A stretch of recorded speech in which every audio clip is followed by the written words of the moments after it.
친정도 변변치 않은 것이 10년을 살아도 시댁에 도움 하나 안 되고. 시어머니 오키의 목소리가 마을 전체에 울려 퍼졌습니다. 67세의 오키는 며느리 수연을 마당 한가운데서 호되게 꾸짖고 있었죠. 34세의 수연은 늘 낡은 옷만 입고 다녔고 명절 때도 시댁 식구들에게 변변한 선물 하나 못했습니다. 남편 재혁의 사업이 어려워지자 오키는 이혼을 강요했고 수연은 묵묵히 낡은 캐리어 하나만 끌고 집을 떠났습니다. 하지만 창고에 남겨진 그 캐리어 안에서 가족들이 발견한 것은 상상도 못할 충격적인 내용물이었는데요. 친정도 변변치 않은 것이 10년을 살아도 시댁에 도움 하나 안 되고. 시어머니 오키의 목소리가 마을 전체에 울려 퍼졌습니다. 67세의 오키는 분노로 얼굴이 붉어진 채 마당 한가운데서 소리를 지르고 있었죠.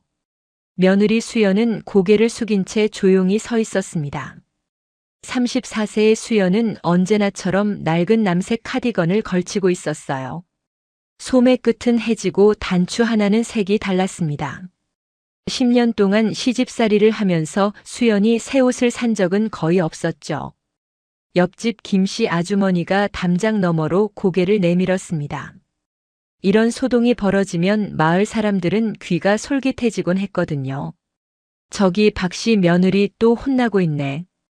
김씨 아주머니가 작은 목소리로 중얼거렸습니다. 옆에 서 있던 마을 이장 부인도 고개를 끄덕였어요. 역시 가난한 집 며느리는 안 되더라니까. 친정에서 도움도 못 받고.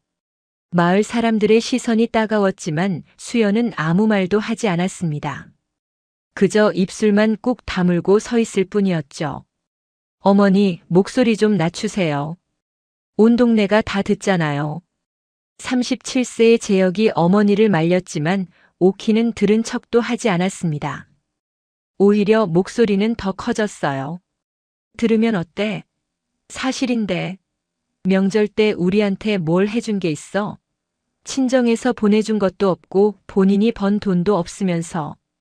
오키의 말에는 10년간 쌓인 불만이 가득했습니다. 수연의 친정은 평범한 가정이었고 수연 본인도 결혼 후 전업주부로 살아왔거든요. 이때 시누이 미경이 대문으로 들어왔습니다. 40세의 미경은 간호사로 일하고 있었어요. 엄마, 무슨 일이에요? 또 언니 괴롭히시는 거예요? 미경의 말투에는 비난이 섞여 있었습니다. 하지만 오키는 딸에게도 거칠게 대답했어요. 괴롭히긴 사실을 말하는 거지. 내 오빠 사업이 이렇게 어려운데 처가에서 도와준 것 하나 있어? 재혁의 사업은 최근 몇 달간 심각한 어려움을 겪고 있었습니다. 자동차 부품 제조업체를 운영하는데 대금 회수가 안 돼서 자금난에 허덕이고 있었죠. 어머니, 그건 제 잘못이지 수연이 잘못이 아니잖아요. 재혁이 아내를 감쌌지만 오키의 화는 수그러들지 않았습니다. 잘못이 아니라고? 10년 동안 뭘 했는데? 애도 못 낳고 돈도 못 벌고 시댁 살림에 보탬도 안 되고. 오키의 말이 날카로웠습니다. 수연은 여전히 고개를 숙이고 있었어요. 눈가가 붉어졌지만 눈물은 흘리지 않았습니다.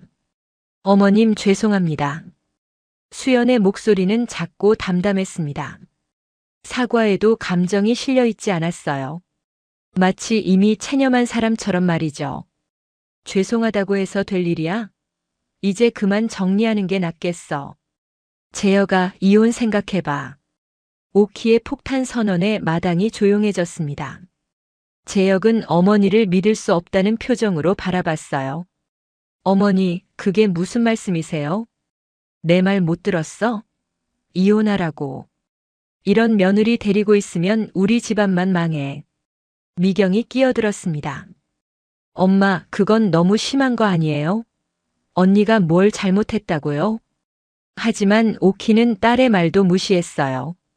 너는 상관하지 마. 이건 시어머니와 며느리 문제야. 수연은 이제 더 이상 변명하지 않았습니다. 조용히 집 안으로 들어가더니 방에서 낡은 캐리어를 꺼내왔어요. 뭐 하는 거야? 재혁이 당황해서 물었습니다.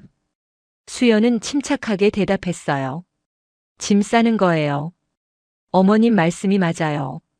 제가 이 집에 보탬이 안 되는 건 사실이니까요. 수연의 태도가 너무 담담해서 오히려 이상했습니다. 10년을 함께 산 남편과 헤어지는 사람 같지 않았거든요. 수연아, 진정해. 어머니 화나셔서 그러신 거야. 재혁이 아내를 붙잡으려 했지만 수연은 고개를 저었습니다.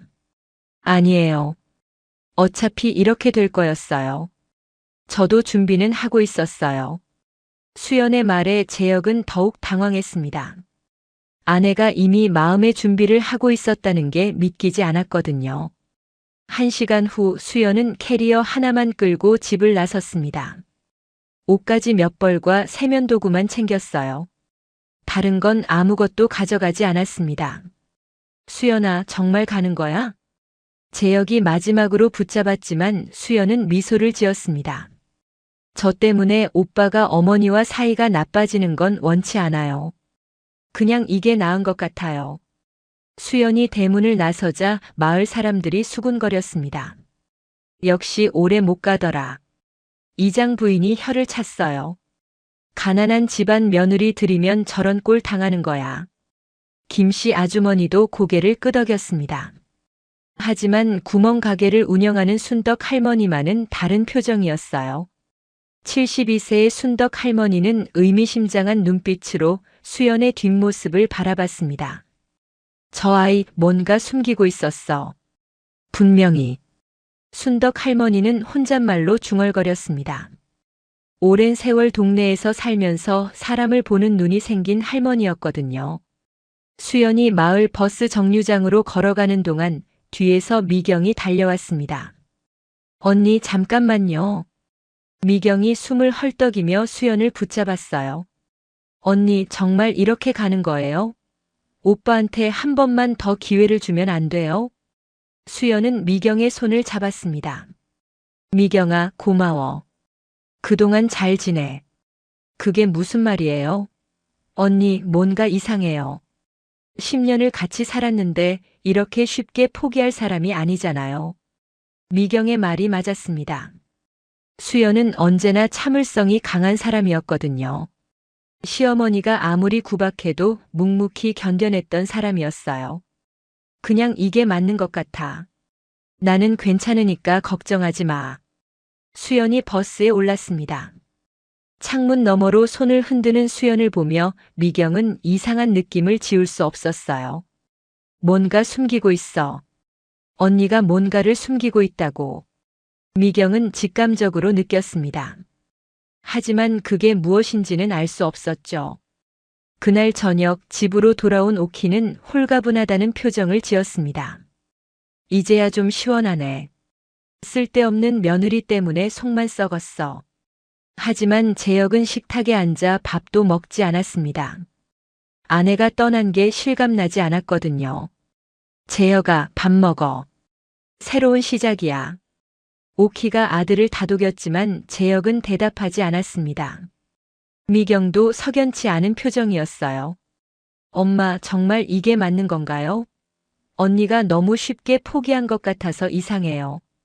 쉽게 포기한 게 아니라 할 말이 없었던 거지. 10년 동안 뭘 했는데?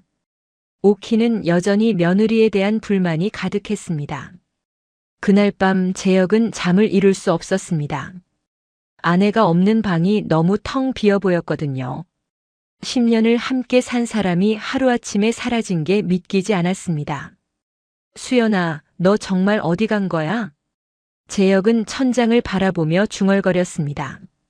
아내가 마지막으로 했던 말이 계속 머릿속을 맴돌았어요. 저도 준비는 하고 있었어요. 그 말이 무슨 뜻이었을까? 재혁은 알 수 없었습니다. 챕터 2. 일주일이 지났습니다. 재혁의 회사 상황은 더욱 악화되고 있었어요. 대금 회수가 안 돼서 직원 월급조차 밀리는 상황이었죠. 사장님, 이번 달 월급은 언제 나오는 겁니까? 공장장이 조심스럽게 물었습니다. 재혁은 고개를 숙일 수밖에 없었어요. 최선을 다하고 있습니다. 조금만 기다려주세요. 하지만 직원들의 불만은 점점 커지고 있었습니다. 재혁은 은행에 대출을 신청했지만 담보가 부족해서 거절당했어요. 집으로 돌아온 재혁은 지쳐 보였습니다. 오키가 물었어요. 회사는 어떻게 됐어? 좋지 않습니다. 이번 주까지 2천만 원을 마련하지 못하면 부도날 수도 있어요. 오키의 얼굴이 굳었습니다. 그럼 어떻게 하려고? 재혁은 대답할 수 없었습니다. 방법이 없었거든요. 이때 미경이 창고 정리를 하다가 수연의 낡은 캐리어를 발견했습니다. 떠날 때 가져가지 못한 짐이었죠. 엄마, 언니 캐리어 어떻게 할까요? 버려야 하나요? 오키가 짜증스럽게 대답했어요. 그냥 버려. 뭐가 들었을지 뻔하지. 하지만 미경은 캐리어를 열어봤습니다. 혹시 중요한 물건이 있을지도 모르니까요. 캐리어를 여는 순간 미경은 깜짝 놀랐습니다. 엄마, 이거 좀 보세요. 미경의 목소리에 오키와 재혁이 달려왔어요. 캐리어 안에는 뜻밖의 물건들이 들어있었습니다. 고급 브랜드의 핸드백이 먼지를 뒤집어 쓴 채 놓여 있었어요. 가격표가 그대로 붙어 있었죠. 이게 뭐야? 수연이가 이런 걸 가지고 있었어? 오키가 핸드백을 들어 올렸습니다. 유명 명품 브랜드였어요. 가격표를 보니 380만 원이라고 적혀 있었습니다. 한 번도 사용하지 않았네요. 왜 이런 걸 가지고 있었을까? 미경이 의아해하며 말했습니다. 캐리어를 더 뒤지자 명품 시계도 나왔습니다. 역시 한 번도 착용하지 않은 새 제품이었어요. 이상하네. 수연이가 이런 걸 살 돈이 어디 있었지? 재혁이 중얼거렸습니다. 수연은 결혼 후 일을 하지 않았고 용돈도 많이 쓰지 않았거든요. 미경이 계속 물건을 꺼내자 오래된 신문 스크랩들이 나왔습니다. 모두 재혁 회사와 관련된 기사들이었어요. 오빠, 이거 오빠 회사 기사들이에요. 언니가 왜 이런 걸 모아뒀을까? 재혁이 신문 스크랩을 훑어봤습니다. 5년 전부터 최근까지의 기사들이 시간순으로 정리되어 있었어요. 회사 실적, 신제품 출시, 공장 확장 소식 등이 빼곡히 스크랩되어 있었습니다. 언니가 오빠 회사에 관심이 많았나 봐요. 미경이 말했지만 재혁은 석연치 않았습니다. 단순히 관심이 많아서 이렇게까지 할까 싶었거든요. 그때 미경이 두꺼운 서류 봉투를 발견했습니다. 이건 뭐지? 봉투를 여는 순간 세 사람은 숨이 멎는 것 같았습니다. 서류 맨 위에는 재혁 회사의 주식 매입 증서가 있었습니다. 5년 전부터 지금까지 꾸준히 주식을 매입한 기록이었어요. 이게 대체 무슨? 재혁이 서류를 자세히 살펴봤습니다. 익명 투자자 명의로 되어 있었지만 서류 구석에 수연의 서명이 희미하게 보였습니다.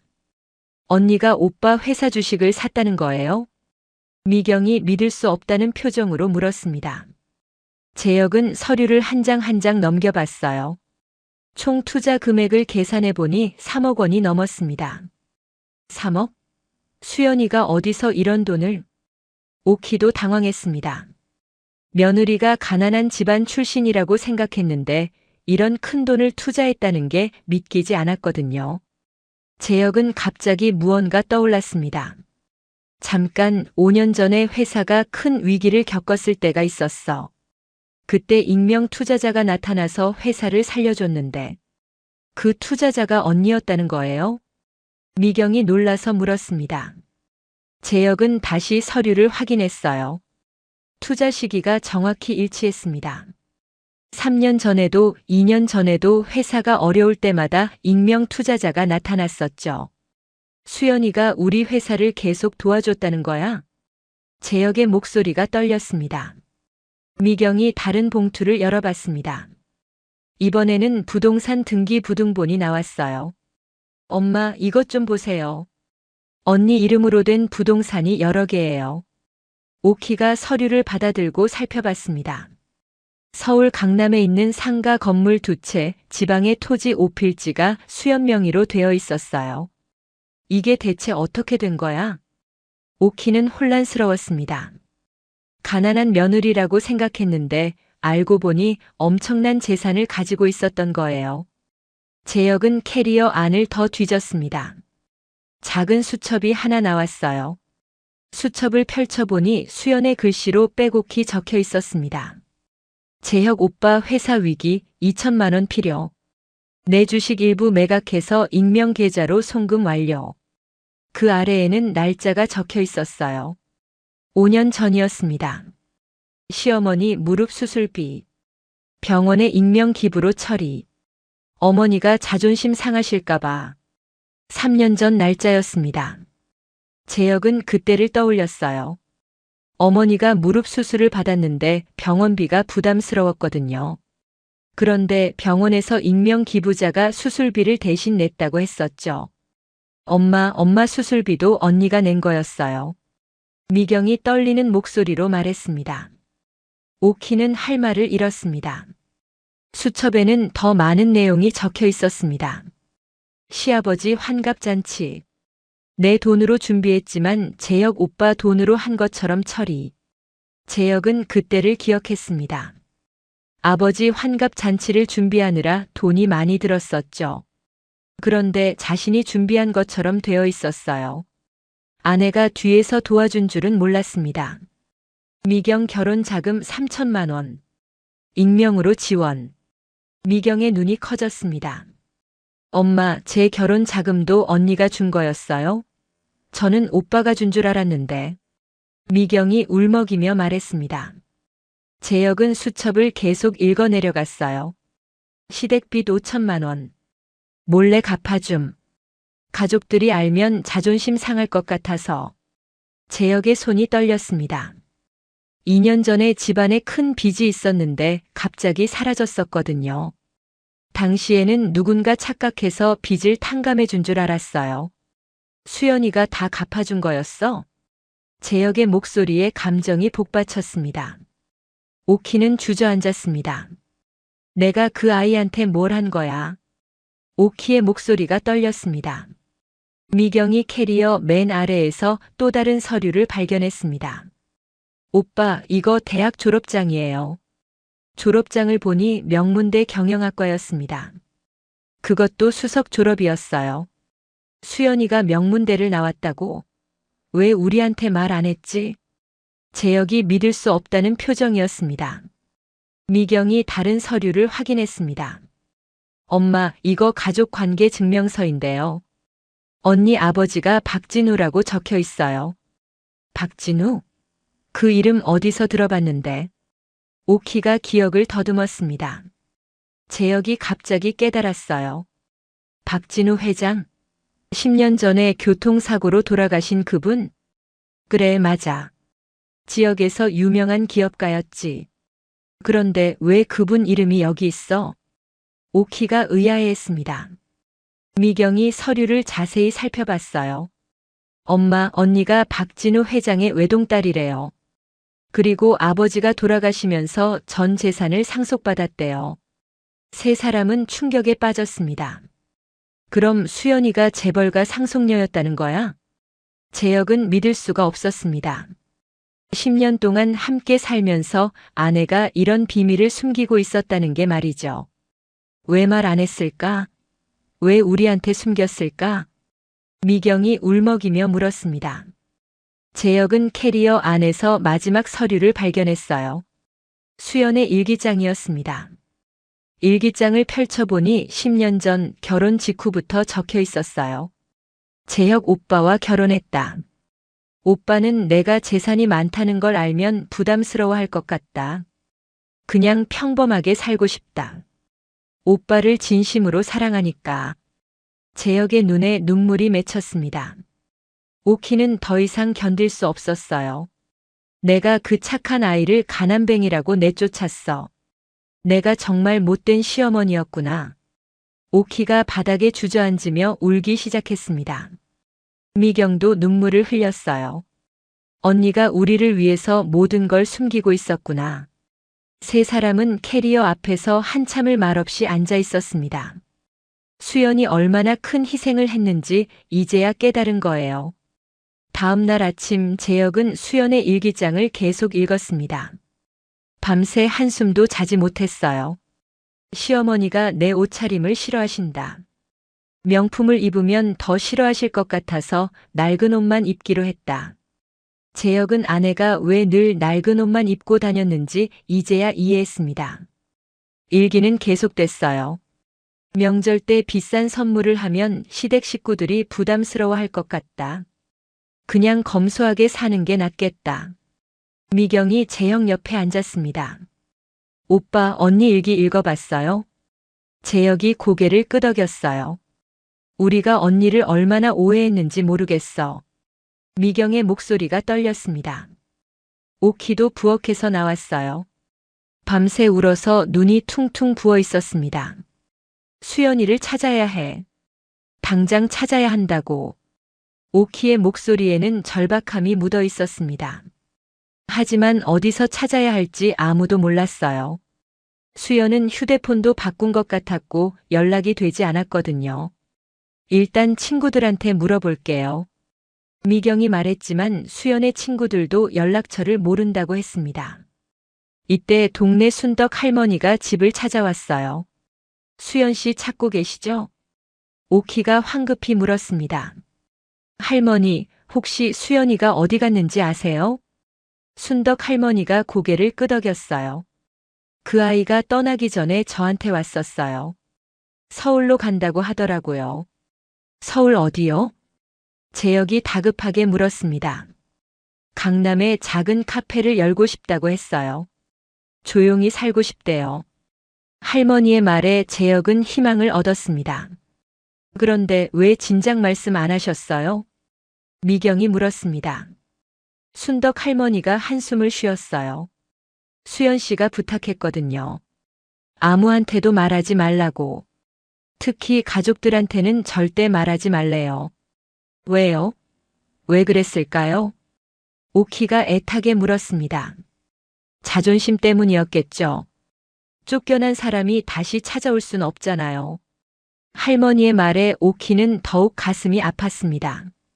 할머니, 그런데 수연 씨에 대해서 더 아시는 거 있으세요? 재혁이 물었습니다. 순덕 할머니는 잠시 망설이다가 입을 열었어요. 사실 수연 씨가 새벽마다 서울 가는 버스를 탔어요. 일주일에 3번씩요. 새벽에요? 어디를 그렇게 다녔을까? 미경이 의아해했습니다. 회사 일 때문이라고 하더라고요. 아버지 회사를 물려받았는데 조용히 경영하고 있다고 했어요. 재혁은 충격을 받았습니다. 수연이가 회사를 경영하고 있었어요? 네. 그런데 시댁에는 비밀로 해달라고 부탁했어요. 남편분이 부담스러워할까 봐요. 할머니의 증언에 세 사람은 할 말을 잃었습니다. 그럼 언니가 새벽에 몰래 일하러 다녔다는 거예요? 미경이 믿을 수 없다는 표정이었습니다. 그렇죠. 낮에는 시댁 일하고 새벽에는 회사 일하고. 그 아이가 얼마나 고생했겠어요. 순덕 할머니의 말에 오키는 더욱 눈물을 흘렸습니다. 내가 그 아이한테 정말 못된 짓을 했구나. 할머니는 계속 이야기했어요. 수연 씨가 시어머니 무릎 수술비도 낸 거 맞죠? 오키가 놀라서 물었습니다. 어떻게 아세요? 수연 씨가 저한테 말했어요. 어머니가 아프신데 병원비 걱정하시는 게 안타깝대요. 그래서 익명으로 낸 거래요. 오키는 더 이상 견딜 수 없었습니다. 할머니, 강남 어디쯤에 카페를 연다고 했나요? 제발 알려주세요. 순덕 할머니가 주소를 적어줬어요. 하지만 수연 씨가 너무 상처받았을 거예요. 쉽게 마음을 열지 않을 수도 있어요. 할머니의 경고에도 재혁은 결심했습니다. 괜찮아요. 제가 무릎 꿇고 사과할게요. 평생이라도 용서를 빌 거예요. 그날 오후 재혁은 회사 일을 부사장에게 맡기고 서울로 향했습니다. 오키와 미경도 함께였어요. 차 안은 조용했습니다. 세 사람 모두 복잡한 심정이었거든요. 오빠, 언니가 우리를 용서해 줄까요? 미경이 불안해하며 물었습니다. 모르겠어. 하지만 최선을 다해 사과할 거야. 재혁의 목소리는 단호했습니다. 서울에 도착한 세 사람은 순덕 할머니가 알려준 주소를 찾아갔어요.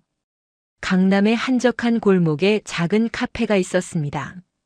수연의 정원이라는 간판이 보였어요. 저기다. 재혁이 카페를 가리켰습니다. 세 사람은 긴장하며 카페 문을 열었어요. 안에는 수연이 카운터에서 커피를 내리고 있었습니다. 여전히 소박한 옷차림이었지만 표정은 평온해 보였어요.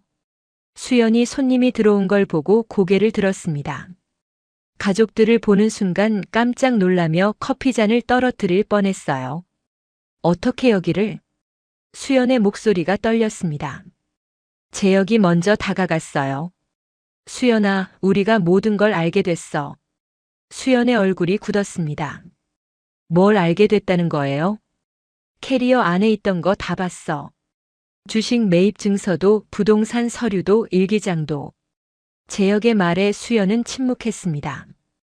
오키가 앞으로 나섰어요. 수연아, 내가 무릎 꿇고 사과할게. 오키가 정말 무릎을 꿇으려 하자 수연이 황급히 붙잡았습니다. 어머님, 이게 무슨 짓이세요? 일어나세요. 수연이 당황하며 시어머니를 일으켰어요. 미경도 눈물을 흘리며 다가왔습니다. 언니, 저희가 정말 잘못했어요. 제 결혼 자금도 오빠 회사도 엄마 수술비도 다 언니가 도와준 거였죠? 수연은 대답하지 않았습니다. 그저 고개를 돌렸을 뿐이에요. 재혁이 아내의 손을 잡았습니다. 수연아, 왜 말하지 않았어? 왜 혼자 다 짊어지고 있었어? 수연이 조용히 대답했어요. 말하면 오빠가 부담스러워할 것 같았어요. 자존심 상할 것 같았고요. 재혁의 눈에 눈물이 맺혔습니다. 내가 그렇게 작은 남자였어? 아니에요. 오빠는 자존심이 강한 사람이에요. 제가 더 많이 가지고 있다는 걸 알면 상처받을까봐 숨겼어요. 수연의 말에 재혁은 할 말을 잃었습니다. 오키가 수연의 손을 잡았어요. 수연아, 내가 정말 못된 시어머니였어.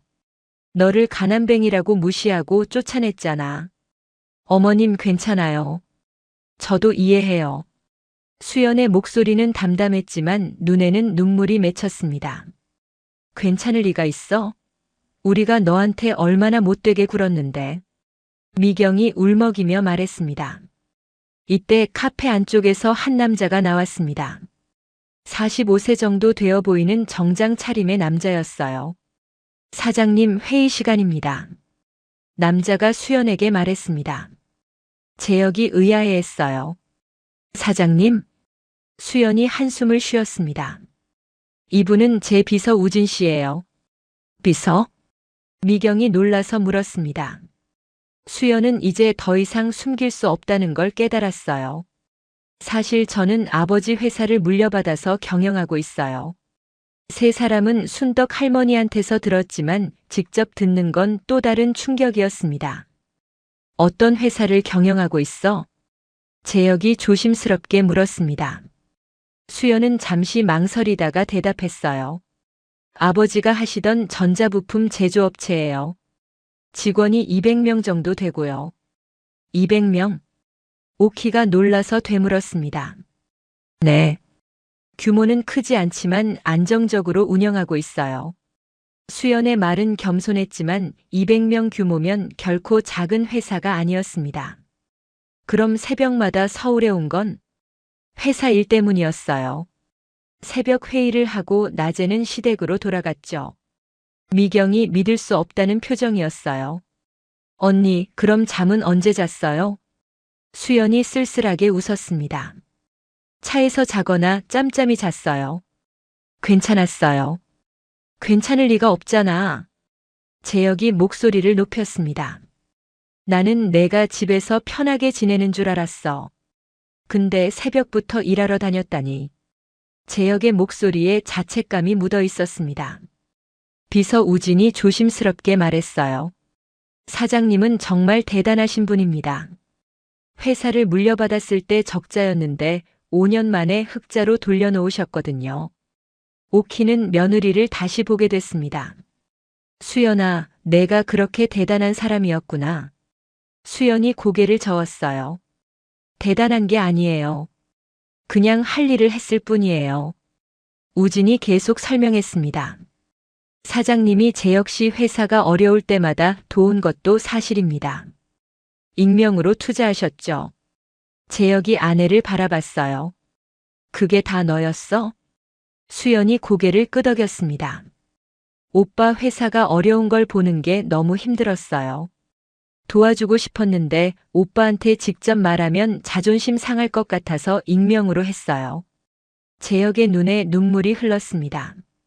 나는 내가 그렇게까지 나를 생각해 주는지 몰랐어. 우진이 서류 가방을 꺼내 보여줬어요. 사장님이 재혁 씨 회사를 5년간 분석한 자료입니다. 자료를 펼쳐보니 재혁 회사의 강점과 약점이 세세하게 분석되어 있었습니다. 미경이 자료를 보며 감탄했어요. 언니가 이렇게까지 오빠 회사를 연구했어요? 수연이 부끄러운 듯 고개를 숙였습니다. 제가 경영학을 전공해서요. 오빠 회사가 잘 되기를 바라는 마음에 분석했어요. 우진이 다른 서류를 꺼냈습니다. 그리고 이건 합병 제안서입니다. 합병? 재혁이 놀라서 물었습니다. 우진이 설명했어요. 사장님 회사와 재혁 씨 회사가 합병하면 큰 시너지 효과가 날 겁니다. 저희는 전자부품을 만들고 재혁 씨는 자동차 부품을 만드시니까요. 수연이 조심스럽게 말했어요. 물론 강제는 아니에요. 오빠가 원하지 않으면 그냥 넘어가도 돼요. 재혁은 서류를 자세히 살펴봤습니다. 정말 합리적인 제안이었어요. 하지만 재혁은 걱정이 됐습니다. 수연아, 합병하면 내가 너한테 얹혀 사는 거 아니야? 수연이 고개를 저었어요. 아니에요. 우리는 동업자예요. 함께 성장하는 거죠. 우진이 보충 설명했습니다. 제안서를 보시면 아시겠지만 두 회사는 대등하게 합병됩니다. 재혁 씨가 대표이사를 맡으시고 사장님은 부사장을 맡으실 예정이에요. 내가 대표? 재혁이 믿을 수 없다는 표정이었습니다. 수연이 미소 지었어요. 오빠가 경영을 더 잘하세요. 저는 뒤에서 돕는 게 편해요. 오키는 며느리의 배려에 또 한 번 감동했습니다. 수연아, 너는 정말 천사 같은 아이구나. 미경도 눈물을 닦으며 말했어요. 언니 정말 미안해요. 우리가 언니를 너무 몰라봤어요. 수연이 두 사람의 손을 잡았습니다. 괜찮아요. 저도 솔직하지 못했던 게 잘못이에요. 이때 재혁의 휴대폰이 울렸습니다. 회사 부사장이었어요. 사장님, 큰일 났습니다.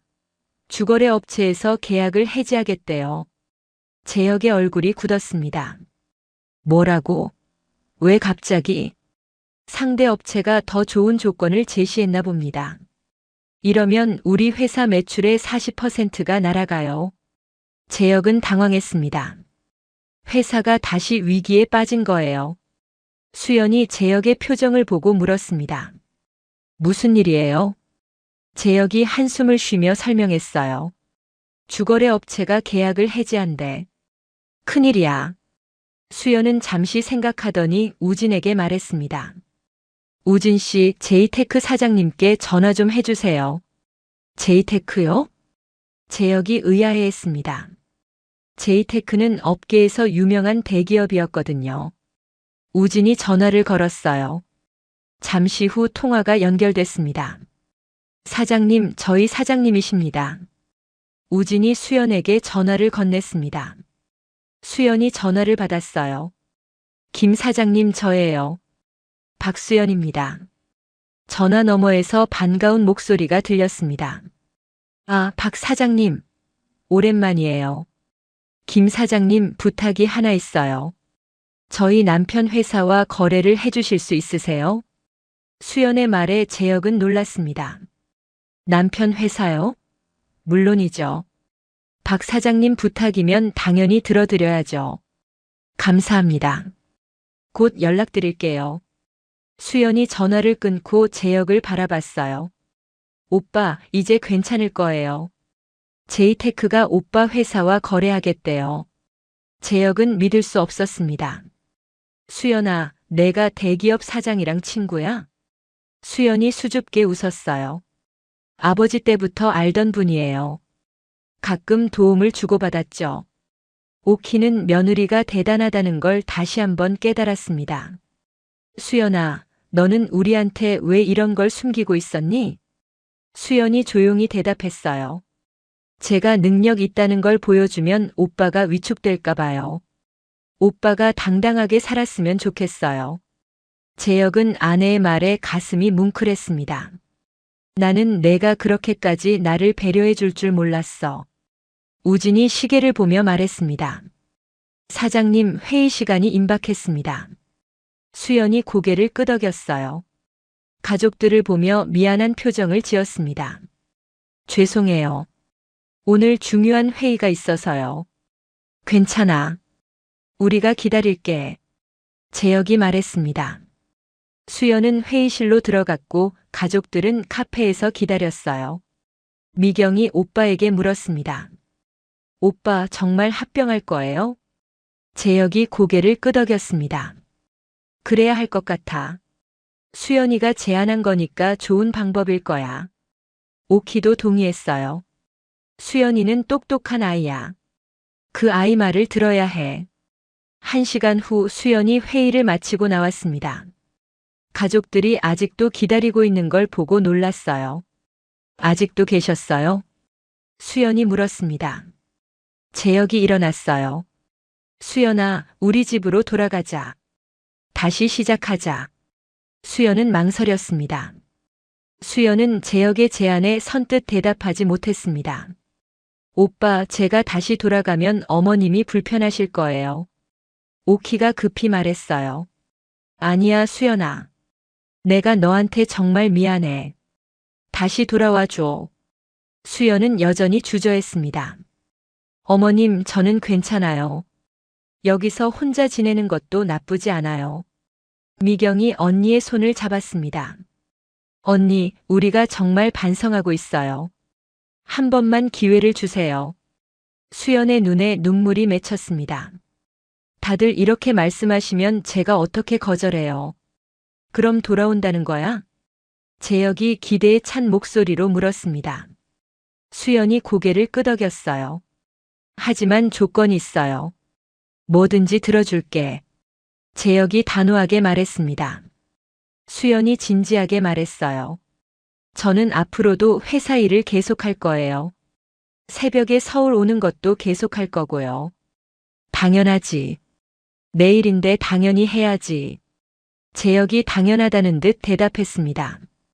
수연이 계속 말했어요. 그리고 오빠, 제가 더 많이 벌어도 신경 쓰지 마세요. 우리는 동반자니까요. 재혁이 아내의 손을 잡았습니다. 알았어. 이제는 내가 능력 있다는 걸 자랑스럽게 생각할게. 오키도 며느리에게 약속했어요. 수연아, 앞으로는 내가 좋은 시어머니가 될게. 너한테 잘할게. 수연이 감동했습니다. 어머님 감사해요. 미경이 밝게 웃었어요. 언니, 그럼 이제 집으로 가요.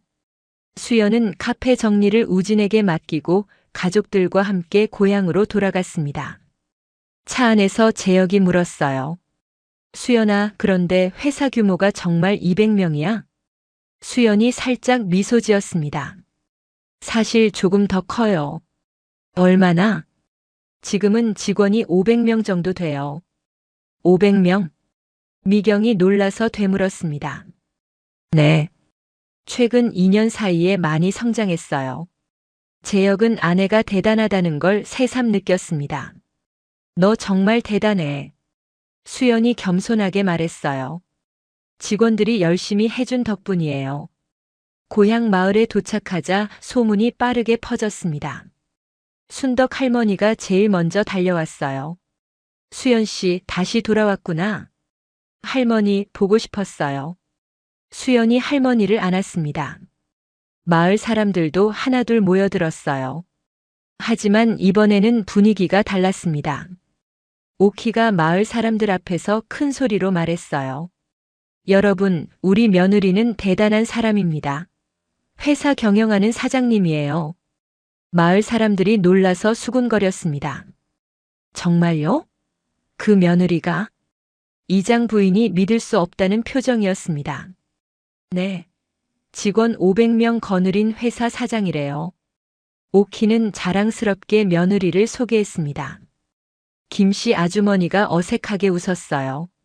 그럼 우리가 오해한 거네요. 순덕 할머니가 한마디 했습니다. 제가 처음부터 말했잖아요. 수연 씨는 특별한 사람이라고요. 그날 저녁 집에서는 작은 잔치가 열렸습니다. 수연이 돌아온 것을 축하하는 자리였어요. 재혁이 잔을 들었습니다. 수연아, 그동안 고생 많았어. 앞으로는 내가 더 잘할게. 수연도 잔을 들었어요. 오빠도 고생했어요.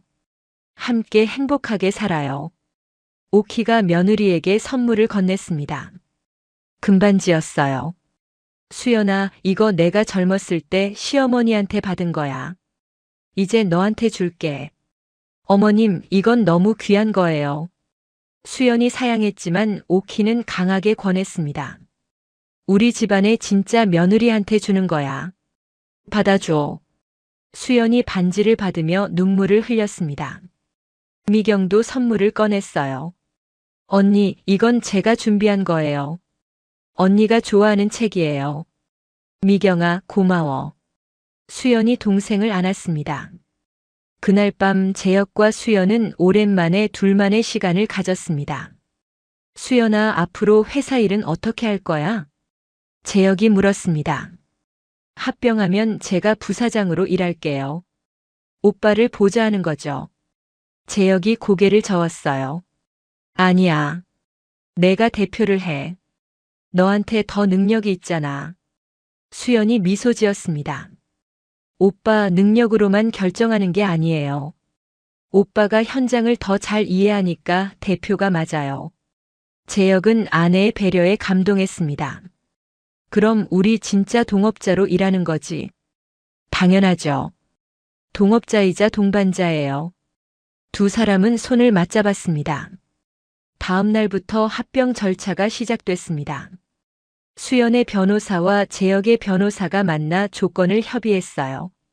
2주 후 합병이 완료됐습니다. 새로운 회사 이름은 JR테크였어요.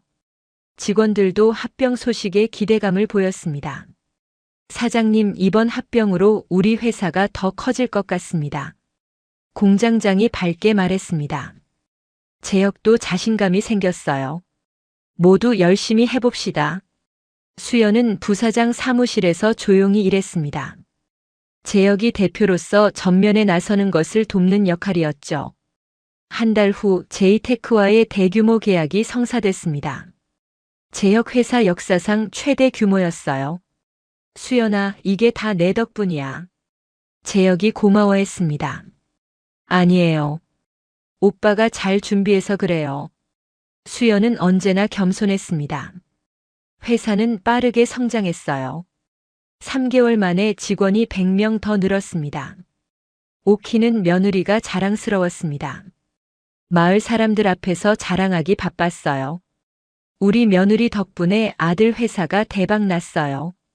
이장 부인도 이제는 부러운 눈으로 바라봤습니다.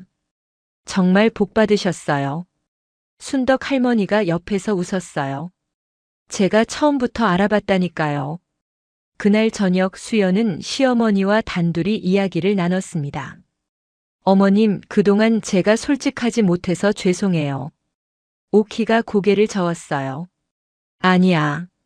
내가 며느리를 몰라본 게 잘못이지. 어머님도 힘드셨잖아요.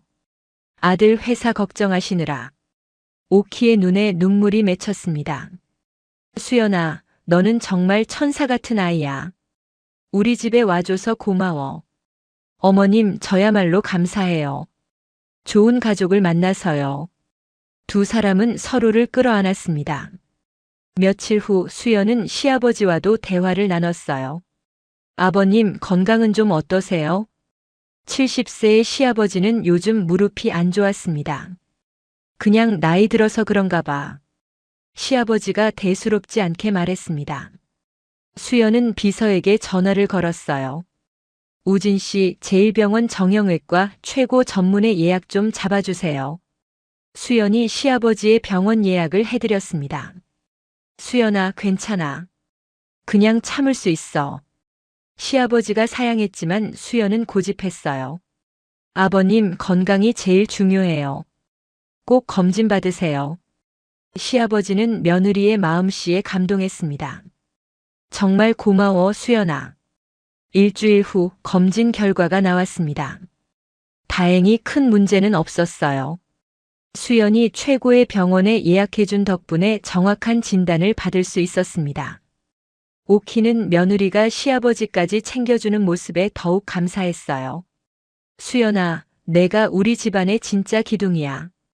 어머님 가족인데 당연한 거예요. 수연의 대답에 오키는 또 한 번 감동했습니다. 합병 3개월 후 JR테크는 업계에서 주목받는 기업이 됐습니다. 매출이 2배로 늘었고 새로운 계약들이 줄을 이었어요. 하지만 이때 예상치 못한 문제가 생겼습니다. 제역의 옛 동업자 강민호가 나타난 거예요. 45세의 강민호는 5년 전 제역과 함께 회사를 시작했지만 의견 차이로 헤어진 사람이었습니다. 제혁, 오랜만이야. 강민호가 제역의 사무실을 찾아왔습니다. 민호 형, 어떻게 된 일이에요? 제역이 의아해하며 물었습니다.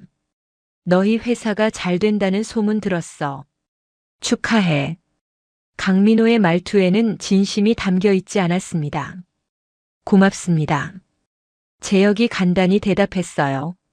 그런데 말이야, 나도 그 성공에 한몫했다고 생각하는데. 강민호가 본심을 드러냈습니다. 무슨 말씀이세요? 5년 전에 내가 초기 자본을 댔잖아. 그러니까 지금 회사 지분의 일부는 내 거야. 제역의 얼굴이 굳었습니다. 형, 그때 투자금은 다 돌려드렸잖아요. 그건 원금만이고. 이자랑 수익 배분은 안 받았어. 강민호가 우기기 시작했습니다. 당시 계약서에는 그런 조항이 없었어요. 제역이 단호하게 말했습니다. 계약서? 그때 우리 사이에 무슨 계약서가 있었어? 구두로만 약속했잖아. 강민호는 거짓말을 하고 있었습니다. 제역은 분명히 모든 걸 정리하고 헤어졌거든요. 형, 장난하시는 거죠? 나 진심이야. 지분 30%는 내 거라고. 강민호가 황당한 요구를 했습니다. 이때 수연이 사무실로 들어왔어요. 무슨 일이세요? 수연이 분위기를 파악하며 물었습니다. 강민호가 수연을 보더니 비웃었어요. 아, 소문으로만 듣던 부인이시네. 재벌 딸이라며? 수연은 침착하게 대답했습니다. 저는 부사장 박수연입니다. 강민호가 빈정거렸어요. 부사장? 남편 돈으로 자리 산 거 아니야? 수연은 화를 내지 않았습니다. 차분하게 말했어요. 제 능력으로 이 자리에 있습니다. 그런데 누구시죠? 나는 강민호야. 제역이 회사 공동 창업자. 수연이 고개를 끄덕였습니다. 아, 5년 전에 투자금 회수하고 나가신 분이시군요. 강민호의 표정이 굳었어요. 수연이 이미 모든 걸 파악하고 있었던 겁니다. 투자금만 받았지 수익 배분은 안 받았어. 강민호가 우겼지만 수연은 미소를 지었습니다. 우진 씨, 5년 전 계약서 좀 가져다 주세요. 비서 우진이 곧바로 서류를 가져왔어요. 수연이 서류를 펼쳐 강민호에게 보여줬습니다. 여기 보시면 투자금 전액 회수 및 수익 배분 완료라고 명시되어 있습니다. 강민호님 서명도 있고요. 강민호는 당황했습니다. 그건 내가 제대로 안 읽고 서명한 거야. 그럼 본인 실수시네요. 법적으로는 문제 없습니다. 수연의 말투는 정중했지만 단호했습니다. 강민호가 화를 냈어요. 뭐야, 여자가 남의 일에 끼어들어? 제 남편 회사 일인데 제가 왜 끼어들면 안 되죠? 수연이 차갑게 대꾸했습니다. 제역이 아내를 보며 든든함을 느꼈어요. 형, 이제 그만 돌아가세요. 더 이상 할 얘기 없습니다. 강민호는 화가 났지만 어쩔 수 없었습니다. 좋아, 나중에 보자. 강민호가 화를 내며 나갔습니다. 수연이 재혁을 바라봤어요. 오빠 괜찮아요? 응, 내가 있어서 든든해. 재혁이 아내의 손을 잡았습니다. 하지만 강민호는 포기하지 않았어요. 며칠 후 변호사를 대동하고 다시 나타났습니다. 지분 30%를 요구하는 소송을 제기하겠습니다. 강민호의 변호사가 통보했습니다. 수연은 침착하게 대응했어요. 좋습니다. 저희도 변호사를 선임하겠습니다. 그날 저녁 수연은 자신의 변호사팀을 불렀습니다. 이 사람 약점을 찾아주세요. 수연이 지시했습니다. 일주일 후 변호사팀이 중요한 정보를 가져왔어요. 사장님, 강민호 씨가 5년 전에 다른 투자자들한테도 같은 수법을 썼습니다. 소송에서 다 졌고요. 수연은 고개를 끄덕였습니다. 증거 자료 준비해 주세요. 재판날 강민호는 자신만만했습니다. 하지만 수연의 변호사가 증거 자료를 제출하자 표정이 굳었어요. 판사님, 피고 강민호는 과거에도 동일한 수법으로 여러 기업을 상대로 소송을 제기했습니다. 모두 기각됐고요. 변호사가 설명했습니다. 판사가 서류를 검토하더니 판결을 내렸어요. 원고 패소. 피고의 주장을 인정합니다. 강민호는 망연자실했습니다. 재판이 끝나고 강민호가 재혁에게 다가왔어요. 재혁, 미안해. 내가 너무 욕심을 부렸어. 강민호가 진심으로 사과했습니다. 재혁은 한숨을 쉬었어요. 형, 정직하게 사세요. 이런 식으로는 안 돼요. 알았어. 반성할게. 강민호가 고개를 숙이고 떠났습니다. 수연이 재혁에게 물었어요. 오빠 후련해요? 응, 내 덕분이야. 재혁이 아내를 안았습니다. 회사로 돌아온 두 사람은 직원들의 환영을 받았어요. 사장님, 부사장님 고생하셨습니다.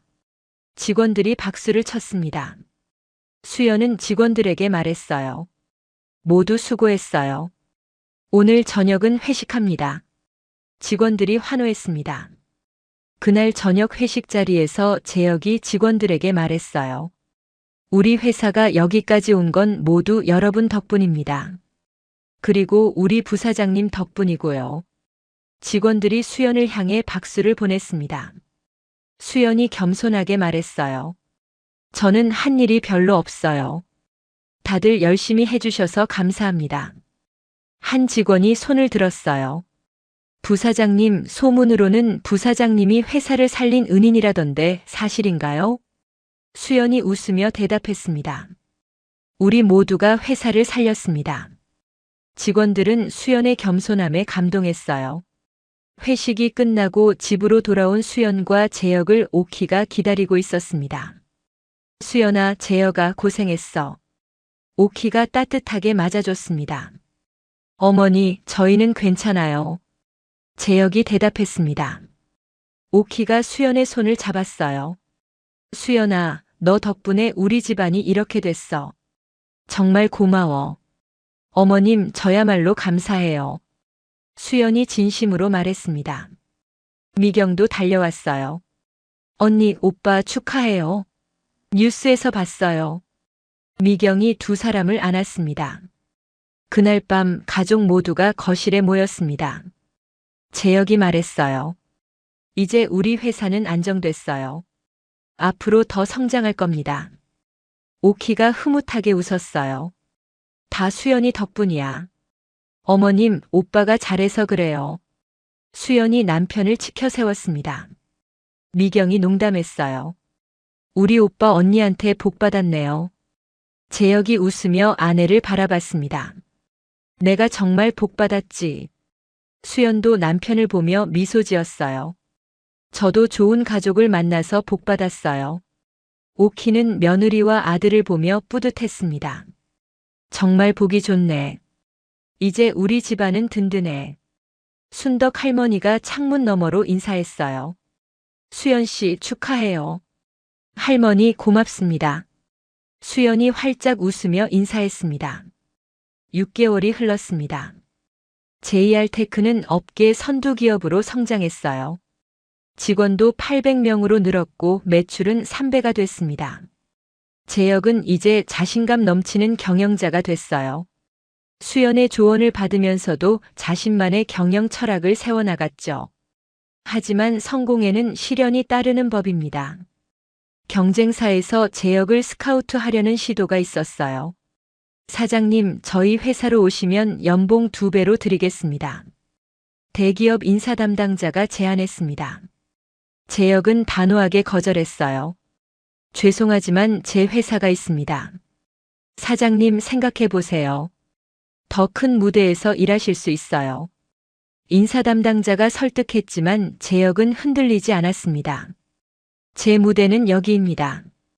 제 아내와 함께 만든 회사니까요. 재혁의 말에 인사 담당자는 포기했어요. 그날 저녁 재혁이 수연에게 말했습니다. 오늘 스카우트 제안 받았어. 수연이 놀라서 물었어요. 정말요? 어떤 회사인데요? 대기업이야. 연봉도 2배래. 재혁의 말에 수연은 잠시 침묵했습니다. 오빠 가고 싶으면 가도 돼요. 재혁이 고개를 저었어요. 아니야. 난 여기가 좋아. 너와 함께 일하는 게 좋아. 수연의 눈에 눈물이 맺혔습니다. 고마워요, 오빠. 두 사람은 서로를 끌어안았습니다. 한편 오키는 마을 부녀회장이 됐어요. 며느리 덕분에 위상이 높아진 거죠. 우리 며느리가 대기업 부사장이에요. 오키가 자랑하자 마을 사람들이 부러워했습니다. 정말 복 받으셨어요. 이장 부인도 이제는 진심으로 축하해줬습니다. 순덕 할머니가 옆에서 웃었어요. 제가 처음부터 알아봤잖아요. 미경도 언니 덕분에 승진했습니다. 병원에서 수간호사가 된 거예요. 언니 덕분에 저도 열심히 하게 됐어요. 미경이 언니에게 감사했습니다. 미경아, 내가 열심히 해서 그래. 수연이 동생을 칭찬했습니다. 어느 날 수연의 회사에 큰 프로젝트 제안이 들어왔어요. 정부 사업이었는데 규모가 엄청났습니다. 사장님, 이거 따내면 우리 회사가 대박이에요. 우진이 흥분하며 말했습니다. 하지만 경쟁이 치열할 거야. 수연이 신중하게 말했습니다. 재혁이 제안했어요. 우리 함께 준비하자. 내 경영 노하우랑 내 현장 경험을 합치면 가능할 거야. 좋아요. 같이 해봐요.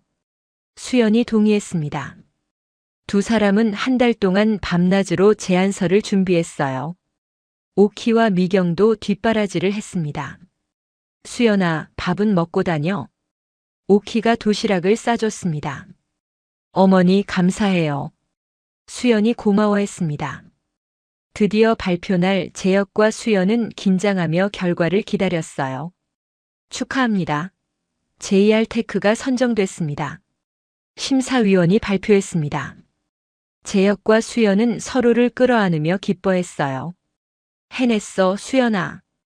오빠도 정말 수고했어요. 두 사람의 눈에 기쁨의 눈물이 흘렀습니다. 회사로 돌아오자 직원들이 환호했습니다. 사장님, 부사장님 축하합니다. 직원들이 샴페인을 터뜨렸어요. 수연이 직원들에게 말했습니다. 모두 함께 만든 결과예요. 우리 다 같이 축하해요. 그날 저녁 집에서는 성대한 잔치가 열렸습니다.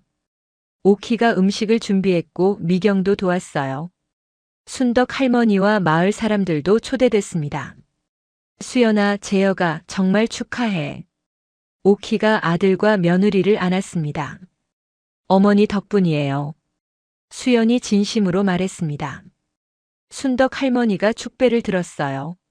수연 씨, 제가 처음 봤을 때부터 알았어요. 이 아이는 특별하다고요. 할머니 고맙습니다. 수연이 할머니에게 감사했습니다. 마을 이장이 축사를 했습니다. 재혁 씨와 수연 씨는 우리 마을의 자랑입니다. 마을 사람들이 박수를 쳤습니다.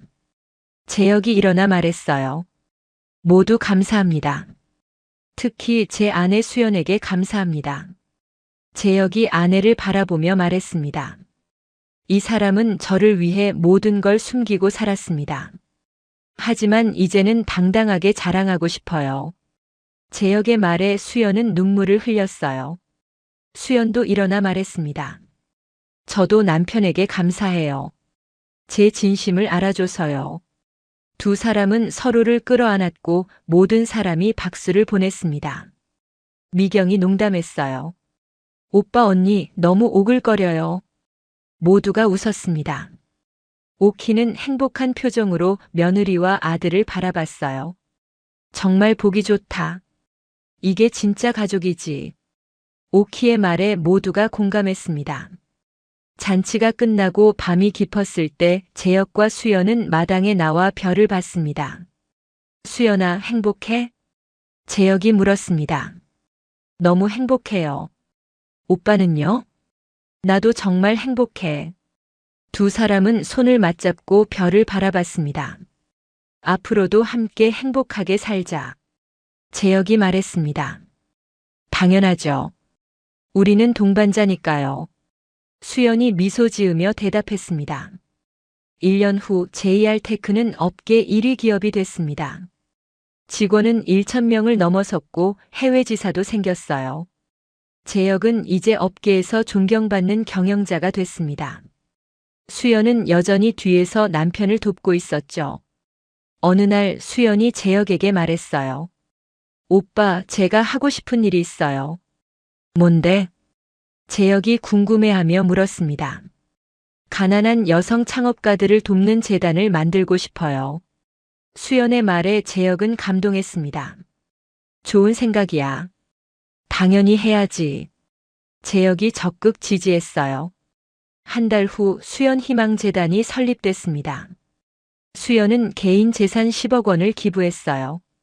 재단 개소식에 많은 사람이 참석했습니다. 수연이 연설을 했어요. 저도 한때는 숨기고 살았습니다. 하지만 이제는 당당하게 말할 수 있어요. 여성도 훌륭한 경영자가 될 수 있다고요. 청중이 박수를 보냈습니다. 재단을 통해 100명의 여성 창업가가 지원을 받았어요. 수연은 직접 멘토링도 했습니다. 한 수혜자가 수연에게 감사 인사를 했어요. 부사장님 덕분에 제 꿈을 이룰 수 있었어요. 수연이 따뜻하게 미소 지었습니다. 당신의 노력 덕분이에요. 저는 조금 도왔을 뿐이죠. 오키도 재단 일을 돕기 시작했습니다. 수연아, 나도 뭔가 하고 싶어. 어머니 정말요? 수연이 기뻐했습니다. 응, 나도 젊은 여성들 돕고 싶어. 오키가 진심으로 말했습니다. 수연은 시어머니를 재단 자문위원으로 모셨어요. 오키는 자신의 경험을 나누며 여성들에게 조언했습니다. 시어머니와 며느리가 함께 봉사하는 모습은 마을에서 화제가 됐어요. 정말 아름다운 모녀네요. 마을 사람들이 칭찬했습니다. 미경도 재단에 합류했어요. 의료봉사를 담당했습니다. 언니, 저도 힘을 보태고 싶어요. 미경아, 고마워. 수연이 동생을 안았습니다. 순덕 할머니는 재단에 쌀 100포대를 기부했어요. 내가 할 수 있는 건 이것밖에 없네. 할머니가 겸손하게 말했지만 수연은 감동했습니다. 할머니, 정말 감사해요. 수연이 할머니를 끌어안았습니다. 재단이 성공적으로 운영되자 재혁도 기뻤어요. 수연아, 내가 정말 자랑스러워. 재혁이 아내를 칭찬했습니다. 오빠도 항상 응원해줘서 고마워요. 수연이 남편에게 감사했습니다. 회사도 계속 성장했습니다. 해외 수출이 늘어나며 매출이 10배로 증가했어요. 재혁과 수연은 이제 진정한 동반자가 됐습니다. 회사 일도 가정 일도 봉사 활동도 함께 했죠. 어느 날 정부에서 표창장이 날아왔어요. 지역 경제 발전에 기여한 공로였습니다. 재혁과 수연은 함께 시상식에 참석했습니다. JR테크 재혁 대표 수연 부사장께 표창장을 수여합니다. 장관이 표창장을 전달했어요. 두 사람은 서로를 바라보며 미소 지었습니다. 시상식이 끝나고 기자들이 인터뷰를 요청했어요. 성공 비결이 뭔가요? 기자가 물었습니다. 재혁이 대답했어요. 제 아내를 믿고 존중한 겁니다. 수연도 말했습니다. 남편을 지지하고 함께 성장한 거죠. 두 사람의 인터뷰는 큰 화제가 됐습니다. 집으로 돌아온 두 사람을 오키와 미경이 맞아줬어요. 축하해, 수연아, 재혁아. 오키가 아들과 며느리를 안았습니다. 어머니 덕분이에요. 수연이 진심으로 말했습니다. 미경도 축하했어요. 오빠 언니 정말 대단해요. 그날 저녁 온 가족이 모여 축하 파티를 열었습니다. 순덕 할머니도 초대됐어요. 수연 씨, 제가 처음 봤을 때 이렇게 될 줄 알았어요. 할머니가 뿌듯하게 말했습니다. 마을 이장도 왔어요. 재혁 씨 부부는 우리 마을의 영광입니다. 이장이 치켜 세웠습니다. 재혁이 일어나 말했어요. 모두 감사합니다. 이 모든 건 제 아내 덕분입니다. 재혁이 수연을 바라보며 말했습니다. 수연도 일어났어요. 저도 남편과 가족 덕분이에요. 혼자서는 아무것도 못했을 거예요. 두 사람의 말에 모두가 감동했습니다. 오키가 눈물을 닦으며 말했어요. 수연아, 내가 처음에는 너를 몰라봤어. 정말 미안해. 어머니, 그건 옛날 일이에요. 지금이 중요하죠. 수연이 시어머니의 손을 잡았습니다. 미경이 농담했어요.